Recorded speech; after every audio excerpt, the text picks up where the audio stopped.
So as part of redeployment, my team, the immunisation team, were actually swabbing on the pod over the Easter weekend. I was in work on Easter Saturday and then Easter Sunday on the early hours. So the 12th of April this year, I woke up with a rip-roaring temperature and a really bad cough.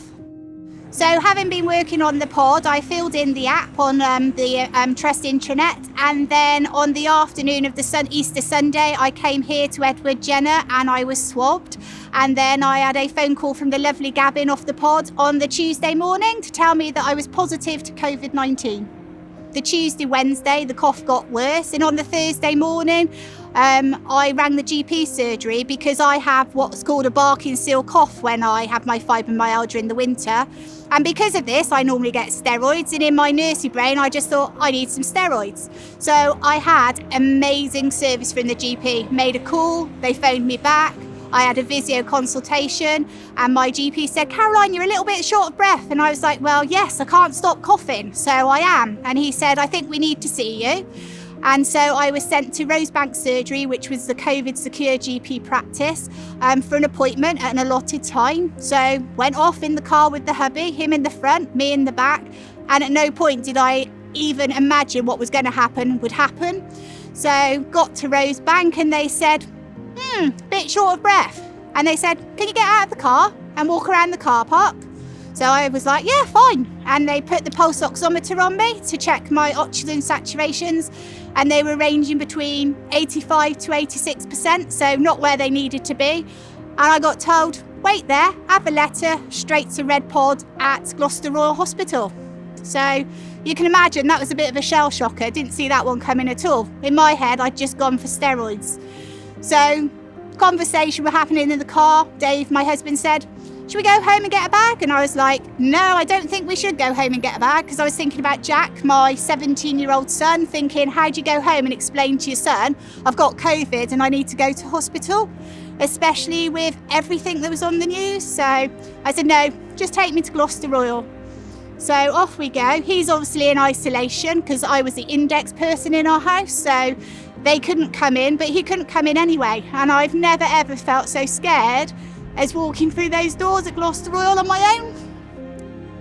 Amazing staff, lots of reassurance. Within 25 minutes of being in hospital, I was on oxygen.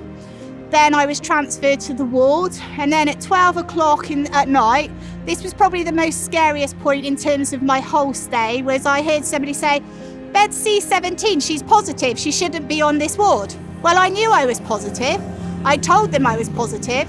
So to actually be transferred in the middle of the night to a different ward in the dark with COVID positive patients, I can honestly say that was the first time it really hit me that I wasn't very well.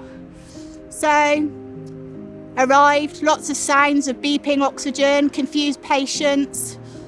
It was dark, and that was probably the most scariest thought. But the staff were amazing, reassuring. And then the next morning, lo and behold, the COVID diarrhea started, so that was fantastic. And I got moved to a side room and started on high-dose antibiotics, oxygen therapy. The team were absolutely brilliant. The NHS became my family for 6 days because no visitors. Another low point, I think, was Saturday morning. The respiratory nurses came to see me and they were amazing. Everybody's seen on TV the benefits of patients being prone. So to be told I had to spend 4 hours a day on my stomach, I was like, "You're having a laugh." I had a drip in one hand, oxygen on, COVID diarrhea, and I had to sit on my tummy, which I hate doing at the best of times. So that was the day I cried, and that was the day they really supported me again. But amazingly, within a couple of hours of being on my tummy, the relief to my lungs, I can't even say. It was just like I could feel my lungs properly expanding. So I'd say my turning point in terms of beginning to feel better came in the late hours of Sunday night, early hours of Monday. You were seen once, twice a day by the consultant. The communication was brilliant. Everybody was brilliant. I was in hospital until the Wednesday. Came home Wednesday, and it was like the doctor came round Wednesday morning. I was like, "Can I go home now, please? I've had enough."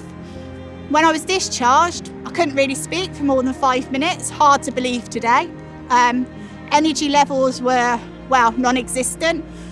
But it was just nice to go home. So I would say that's when my recovery actually started, was probably a week after discharge, because the emotional roller coaster of everything was just like, yeah, it's hard to put into words. But that's where our trust has come in really well, because I asked for help and I've had some amazing help to deal with the emotional impact of COVID. Sorry, it's just like, it's hard to put into words, but it has been amazing.